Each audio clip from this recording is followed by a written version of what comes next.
Okay, welcome back again. This is the seventh video of this series, and where we are going to test the render site methods that we have written in the previous session. So let's get started. Okay, so let's get started again. So we are going to now go for a test render site functionality. Okay, so let's move into in progress part, and then click on the things that we want to do. So again, black to format the code, lint with mypy and all those things.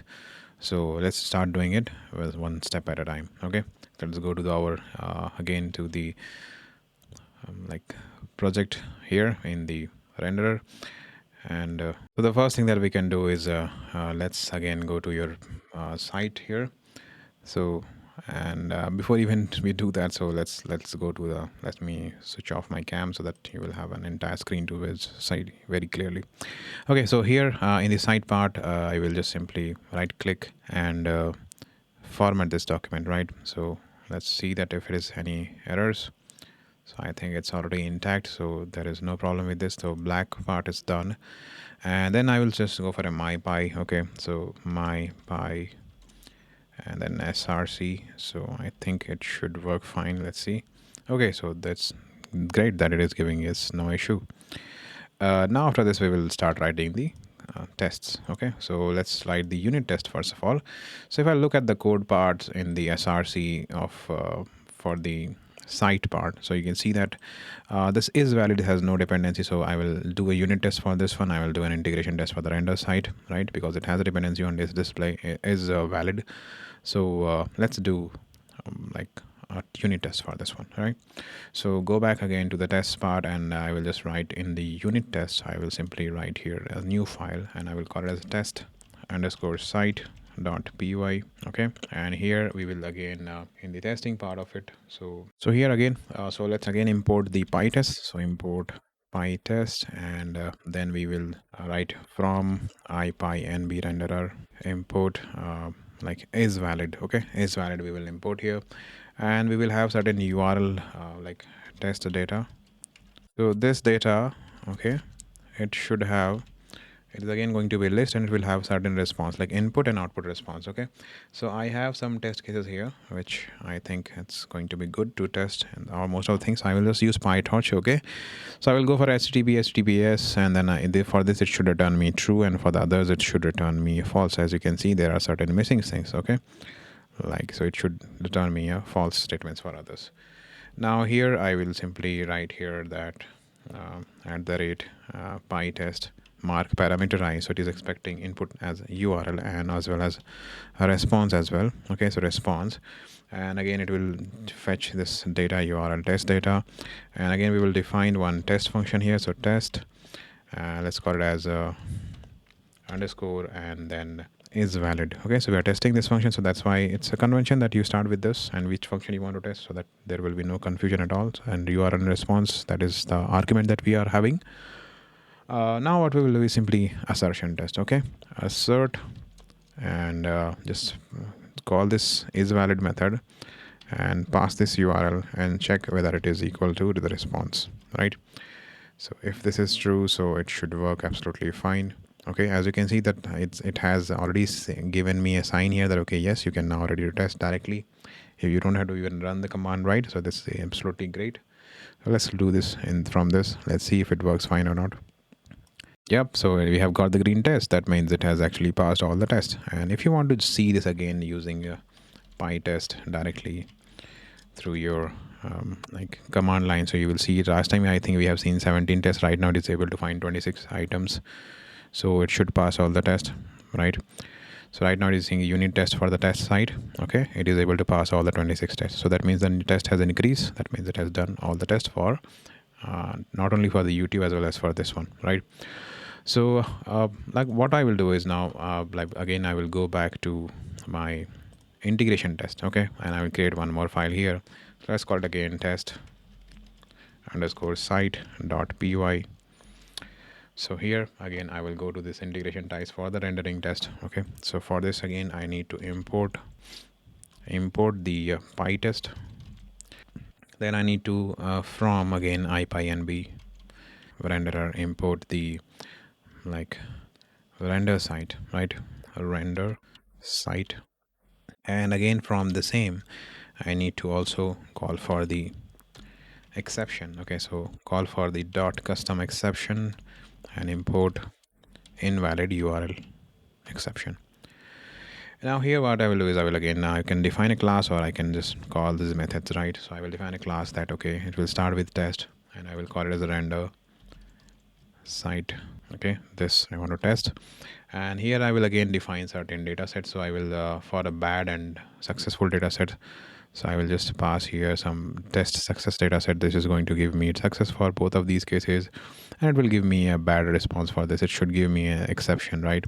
So that is why I have taken these two, and then again I will define two function, which will, first one again, it will take parameterize, it will take URL and response.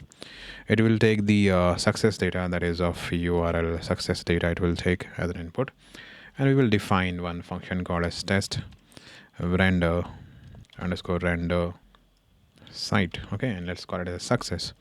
And here I will just simply pass again, since it's a function, it's not a function, it's a class, so it should start with self, and URL and response is going to be an input.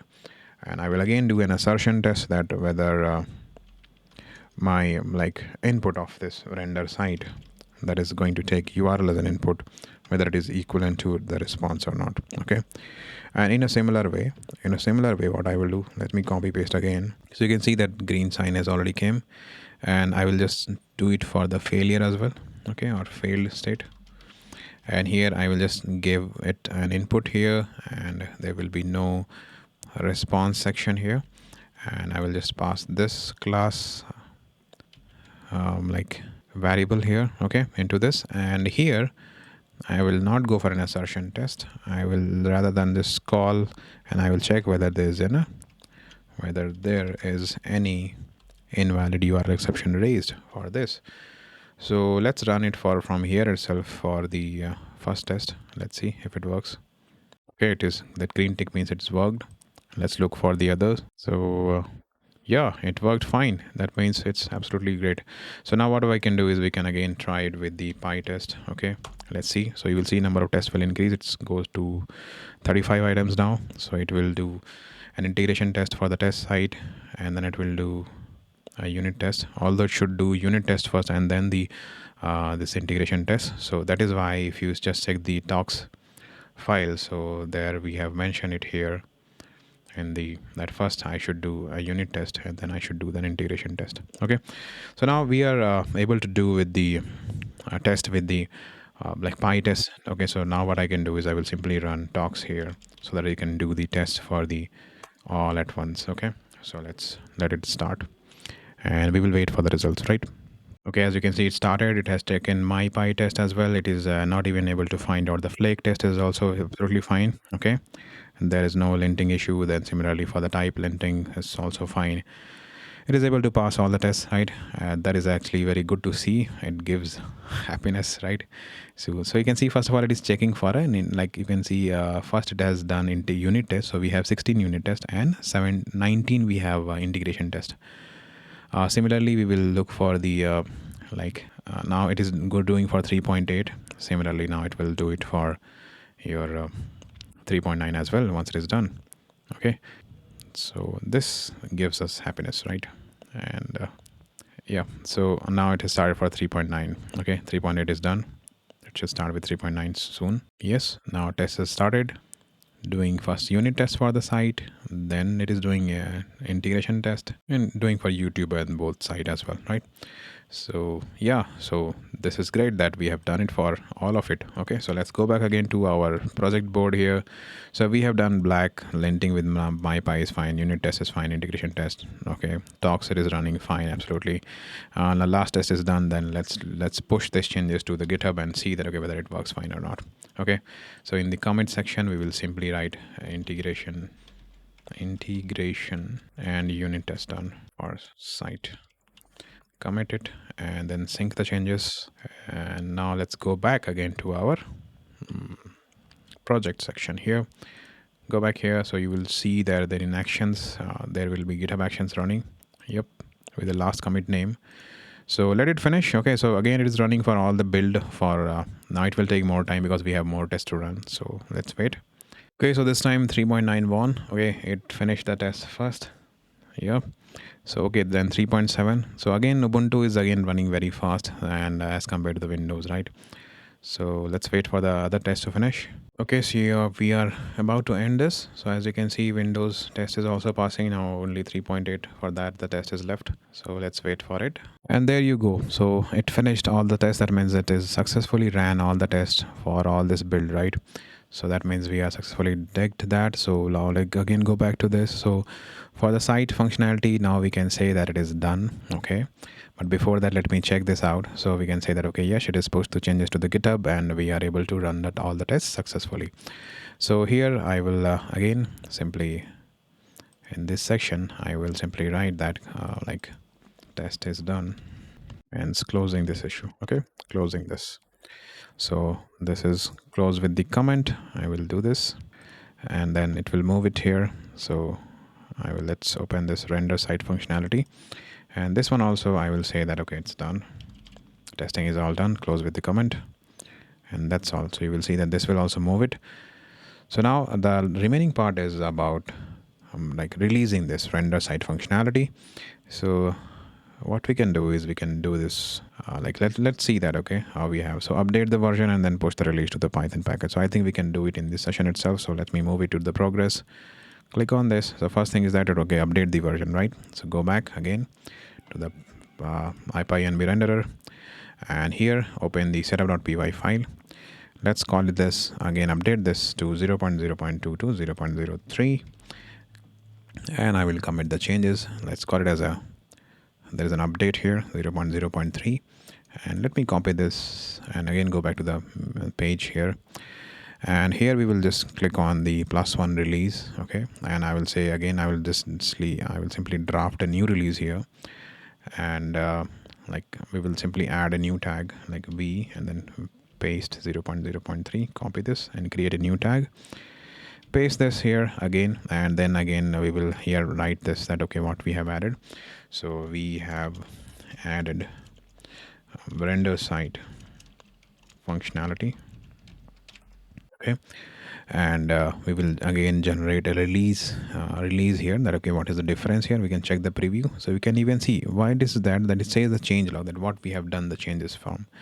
So you will see that it is right now you can compare the changes. This isn't okay, I think right now it is not done, so we can just keep it as it is, and we can just simply publish this release, right? Once we do this, and again we are targeting the main branch, let's publish this release. Okay, what it say that we haven't able to create a release, make sure you haven't got a tag. Okay, I think we have not added a tag here. Okay, so let's create this tag first of all, and then again I think now we can publish this, right? So there was an issue because I haven't released that, right? I haven't tagged it, new tag. Now let's click on publish release. So it should do. You can see you have verified tag here, that signature is commit, signature from GitHub. And now you can check the action file. So it is actually updating setup.py file. Because of that, we are also, again, it will do the same builds. Okay. But since we have already done the check from previously, so no worries. And here we can see that it is just clicking on that we are deploying the new feature. Okay, so let's wait for it. If it is successfully ran, then you should be able to see new version here. So right now it is having at 0.0.2, so you should be able to 0.0.3 if this runs successfully without any issue, right? So I don't see that there is going to be any issue in this case right now, but let's see. So installing dependencies again. Okay, let's wait for it. So now we will be all installation dependencies done. So after this we will lint with the flake8. Okay, that is also performed well. Next we are talking about the testing with the PyTest. So it is passing all the tests. Okay, no issue with all, 35 tests passed. Now it is building the package. I think it's done. Okay, now it should be able to publish the package as well. Yes, so you can see here we have done with this. Okay, so now you can see if I like refresh it, so you can see if I refresh it, so it is showing now this is the latest release, right? And if you want to check the release history, so you can see here that is 20 seconds ago I have just posted, this is the new version. And let's also observe a few things here. So you can see this is coming, this is release history. If I look in project description, so from where it is coming from your readme file, right? So I will like remove this GitHub project board. This is just for your initial reference. And here you will see that the home page part. Okay, and the homepage, I can just go there and I can see here that the author license requirements and even this, that operating system independence that I have mentioned in my Py project. Okay, classifier I have mentioned, so it is everything is intact there. So whatever I mention into the configuration file, right, it's everything, you can see it here, right? Now let's verify this, right? Let's verify that whether it is working fine or not. So first of all, again, I will just restart and run all first of all, so that it will pick up the new version here. Right now it is using 0.0.2. Okay, you should observe this, that it will now update it to the latest one, that is 0.0.3. Okay, so let it finish. I think, okay, it says requirements already satisfied. Okay, I think I should disconnect, then delete the runtime, and again I will restart it. Yes, so that it will just do the new installation. Okay, runtime, run all. So it should be again allocating, and then it will again pick up the new version, right? Because it says that requirement already satisfied, but we want to update it to the newer version, right? So you can see, okay, again looking for this IPy and VRender, and is installing requirements. Okay, it says again it's 0.0.2. So what we can do is, if you want to go for a latest one, so we can specify 0.0.3. So it should be able to, and I upgrade it to 0.0.3. Let's see. Okay, it says that file is previously imported in this runtime, so we must restart. Okay, we can restart the runtime, and now we should be able to run this again. This code should run, the original one. It should run without any issue. Okay, and now we can even check for the render side as well. So the same way, we can just simply copy paste here. We can say that render site. Okay, and we should mention here, let's say PyTorch. So we can just copy paste the same URL. We can go for pytorch.org. It should be able to show us. Let's remove this extra. Okay, it should be able to see here. Yeah, so we can see the PyTorch here, right? So this is amazing, right? So we can even test it that, okay, our site ran successfully. Okay, this completes this part as well. That is about releasing the site functionality. So release this functionality at, so we can just mention this URL, right? This updated one, that about this release history. If I click on, I will click on the 0.0.3. So this is the current release. Okay, so I will just mention it exact link here, and I will close with this, with the comment, right? So this completes our rendering of the site functionality as well. So that means we have completed, right? So we have released the first package, we have tested it thoroughly, and we are done with this. Now we are to do is going to be left is about documentation part. So which we will do as in the to do section. So okay, so you can see that once I move to do section, so the previous one is gone because it's of no relevance here. So in the next part, what we will do is we will start with this documentation part of this project. Okay, so till then, keep on learning, keep on exploring. Thank you all.